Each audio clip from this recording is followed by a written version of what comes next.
In another heart-wrenching case of alleged medical negligence, a pregnant woman from Aluchi Bagh died today at Lalded Maternity Hospital in Srinagar.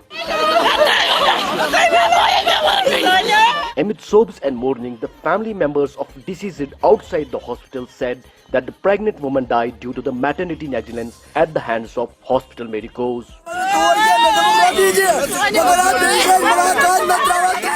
Sister of the deceased alleged that the security staff of the hospital shockingly restricts them to see their dying loved one.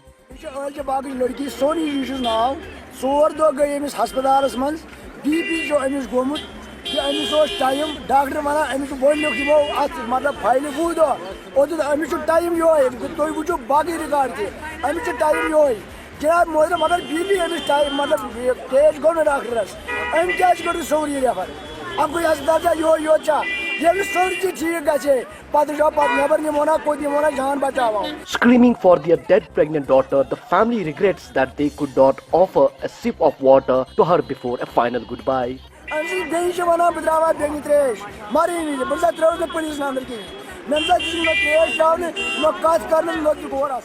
Ironically, unaccountable medical negligence in the hospital seems to have no end. The top brass Minister of Health seems unmoved, leaving people to lose their loved ones to the poor healthcare in the state. Video desk, Kashmir Press Service, Srinagar.